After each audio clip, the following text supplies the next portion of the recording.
Donc pour ma part, ces visages-là ont démontré, je vais dire, tout leur savoir. Ils ont montré ce qu'ils pouvaient faire. Et ils sont à bout de souffle.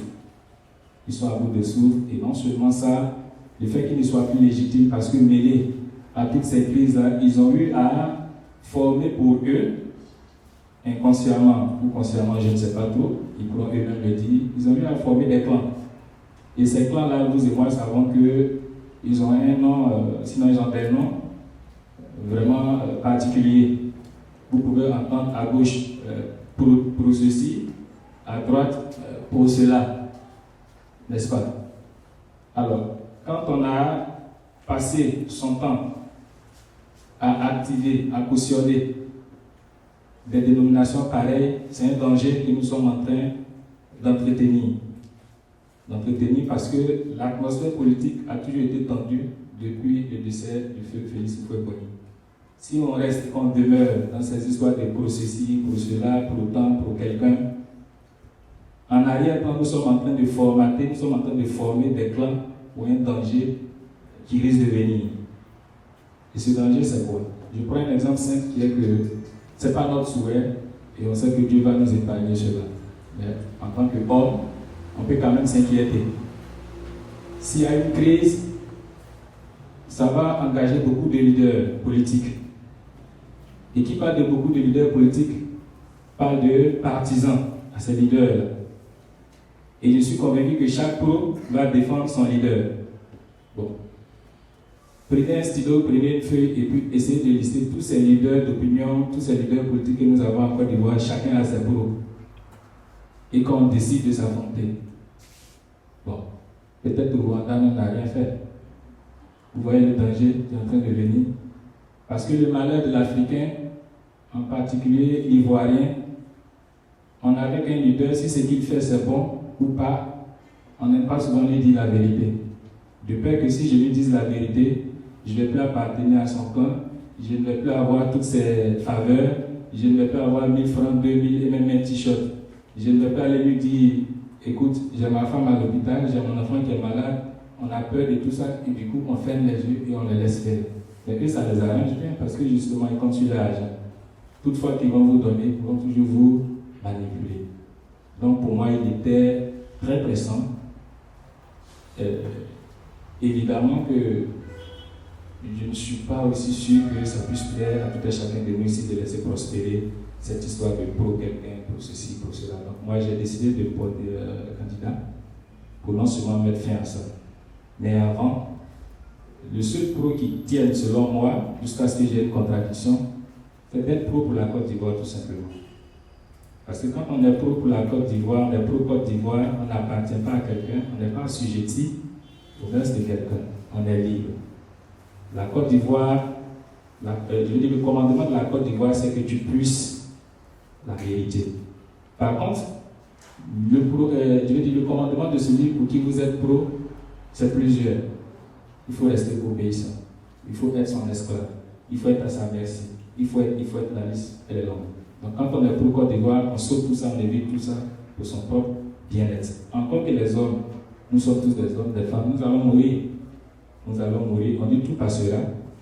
Mais moi j'aime aussi dire que c'est vrai que tout va passer, mais la terre, elle est là. Encore que quand on va mourir, c'est cette même terre-là qui va nous enterrer. Alors autant la respecter, autant l'honorer, autant vivre que pour la terre. L'homme il passe. L'homme il change aussi. Pourquoi être pro pour un homme?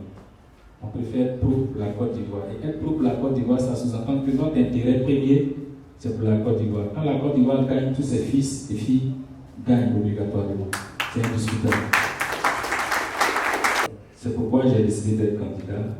Une autre raison, c'est que vous convenez avec moi que quand vous allez écouter les discours d'un homme politique en Côte d'Ivoire, à 90%, ils vont nous demander d'aller à la paix. Ils vont également nous demander d'aller à la réconciliation. Bon, c'est ce qui se dit partout. Les leaders politiques, opposants comme gouvernants, allons à la paix, allons à la réconciliation. Ça, c'est devenu une chanson. C'est ce qui est beaucoup dit. Dans tous les discours, 90%, vous pouvez remarquer cela. Mais moi, j'ai fait mes propres remarques. longtemps, ça sonne dans mes oreilles avant la paix, avant la réconciliation. Donc, je dis, attends. Moi, quand je prends le Zanzan, c'est une région, une grande région. Le Zanzan n'est pas en conflit avec la Nawa, le Zanzan n'est pas en conflit avec la région des lagunes, etc., etc. Vice-versa, vous prenez les régions Ma et autres, tout ça, ne sont pas en conflit avec d'autres régions. Je peux me tromper, donc je prends les villes. Je compare les villes, il n'y a pas de conflit entre ville et ville. Bon, peut-être là encore je me trompe. Qu'est-ce que je fais? Je descends maintenant dans les villages. Je ne vois pas des villages qui sont élevés contre d'autres villages. Peut-être que je peux me tromper. Là, qu'est-ce que je fais? Je prends quartier contre quartier. On n'en trouve pas. Ethnie contre ethnie, il n'y a pas de valable non plus. Bon. Donc quand on parle de paix, on parle tout le temps de réconciliation. Ça s'adresse à qui exactement? Ça s'adresse à qui? Puisque vous et moi convenez que où nous sommes assis, il n'y a pas de conflit. Bon, si ce sont les querelles de terre, ça va toujours exister. Même on va mourir, ça va exister. Avant notre venue sur terre, ça a toujours existé. Les querelles, il y en aura toujours. Ce qu'on pourra faire, c'est de diminuer. Donc on parle de quelle paix? Bon, si ce sont les querelles entre syndicats, bien souvent au bord de routes et autres, si c'est de ça qu'on parle, ben bon. Ça aussi, il y en aura tout le temps. On parle de quoi? Si c'est le fait que tu quittes chez toi à la maison en descendant, un créancier te sert l'école et que vous vous battez, quand on parle, c'est ça qu'on appelle conflit. Bon, moi je ne sais pas trop. Si ce sont les marches pour revendiquer un bien-être, un mieux-être qu'on appelle conflit, je ne sais pas. Donc la paix, la réconciliation, ça s'adresse honnêtement à qui? Bon. Peut-être que d'ici quelques jours, vous aurez une réponse. Peut-être moi-même, je n'aurai plus pas de réponse. Mais pour l'instant, je n'ai pas de réponse. Ça sous-entend que c'est juste une politique, je vais dire, qui n'est pas assez objective. Voilà. C'est une fuite en avant. On ne veut pas aller dans le concret. On ne veut pas dire ce qui est plausible, ce qui saute aux yeux. Ce que les Ivoiriens attendent, on refuse de dire ça parce qu'on n'a pas pris le temps justement pour décortiquer, pour connaître, pour savoir ce que l'Ivoirien veut. On a plutôt pris le temps pour défendre son image, pour défendre ses intérêts, pour entretenir ses plans, pour faire le match vu à gauche, à droite, bref, la liste est longue. N'est-ce pas? Et donc moi je dis ça, c'est pas trop honnête. Parce que l'Ivoirien n'est pas en conflit avec l'Ivoirien. Toutes les populations ivoiriennes ne sont pas en conflit avec elles-mêmes. Donc ce sont des affirmations pour ma part gratuites. C'est pourquoi j'ai décidé d'être candidat pour mettre fin à ça. D'un autre côté, ceux qui doivent aller vraiment à la paix, à la réconciliation, ce sont nos hommes politiques. Ils devraient plutôt compléter, chaque fois qu'ils auront à prononcer des phrases, ils doivent commencer par dire, nous les hommes politiques devons aller à la paix et à la réconciliation. Ça c'est une phrase juste. Parce que pourquoi? Comme je le disais tantôt, la population est à l'image de son leader. Si tous ces leaders se rassemblent aujourd'hui, et que sincèrement la population voit la paix en ses leaders, l'atmosphère sera, je dis, favorable. Mais toutefois que ces leaders seront à couteau tiré, chacun défend son leader et ça réjaillit dans la communauté. Donc la paix, la réconciliation, ça s'adresse aux leaders, ça doit s'adresser aux leaders. Parce que toute guerre, tout conflit commence toujours en haut. Donc sauter là-haut et descendre pour dire à la population allons à la paix, non. Moi je trouve que ce n'est pas bien bon. Donc c'est ce qui m'a motivé justement à être candidat. Alors, une autre motivation, c'est tout simplement, je vais dire, ça part d'un constat. Ça part d'un constat.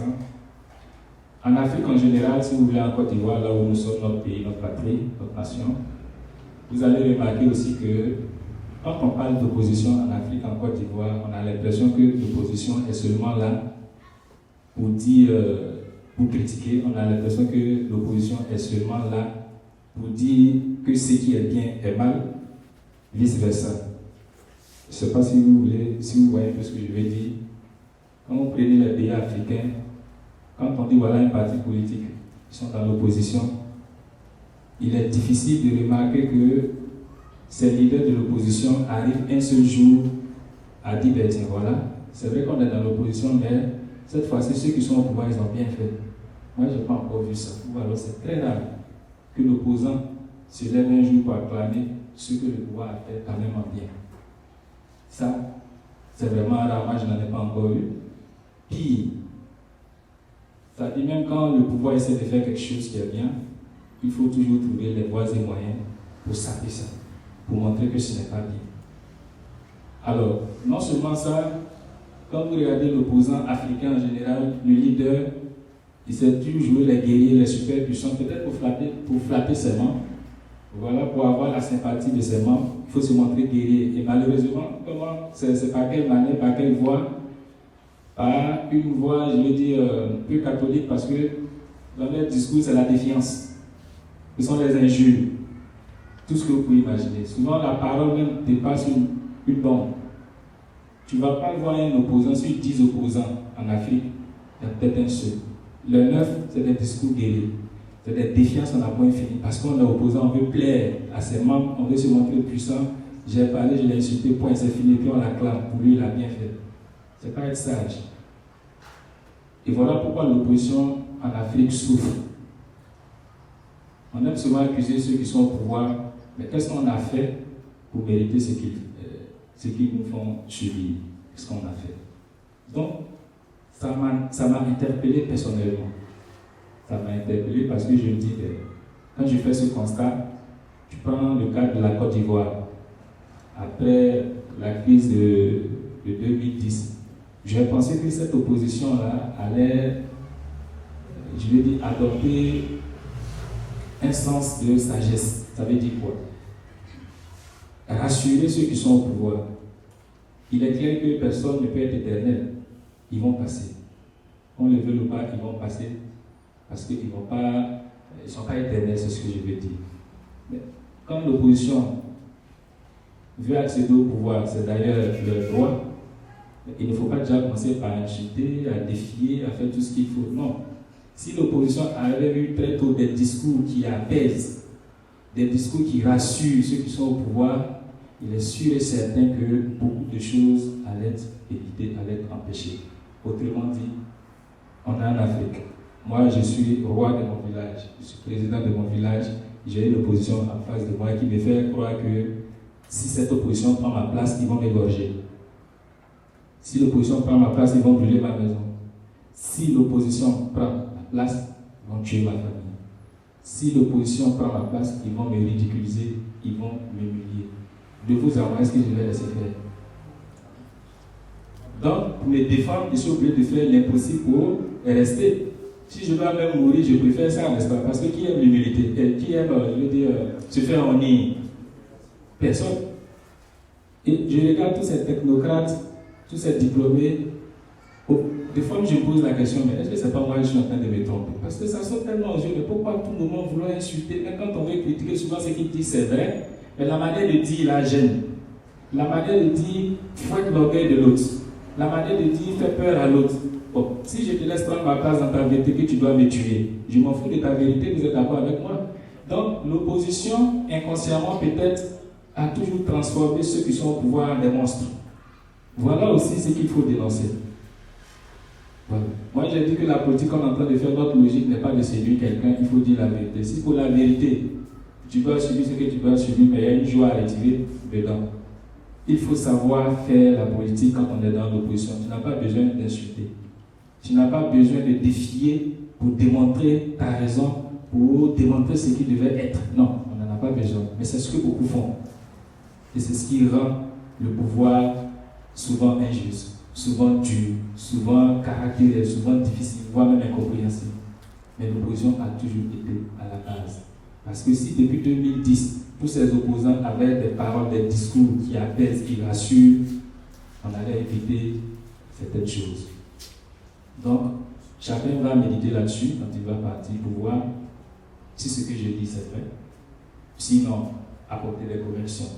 Mais c'est ce que moi j'ai retiré, c'est la remarque que j'ai faite. L'opposition a été elle-même à la base de tout ce que les gouvernants ont eu à faire. Parce que honnêtement, peut-être que je suis la seule personne. Dans notre vie, il est arrivé par moments des situations où nous sommes en train de faire un mal quelconque, mais en réalité, on ne peut pas faire ce mal-là. Mais on est obligé, on est contraint. Je ne cautionne pas ça, je ne dis pas qu'il faut faire le mal, mais ça arrive au moins à chacun de nous une fois. Tu as posé un acte, mais en réalité, tu ne voulais pas, mais il fallait que tu le fasses peut-être pour telle ou telle raison. En politique aussi, ça existe. Ça existe. Donc, il faut éviter de transformer celui en face de toi dont tu souhaites prendre sa place. Il faut éviter de le transformer en monstre. C'est ça aussi la politique. La politique, ce n'est pas de défier. C'est pourquoi nous, notre valeur ici, à Pro Côte d'Ivoire, on n'injure personne. On n'insulte personne. Il faut respecter les opinions, il faut respecter les idées. Notre seule injure, notre seule défiance, notre seule attaque, ce sont nos péchés.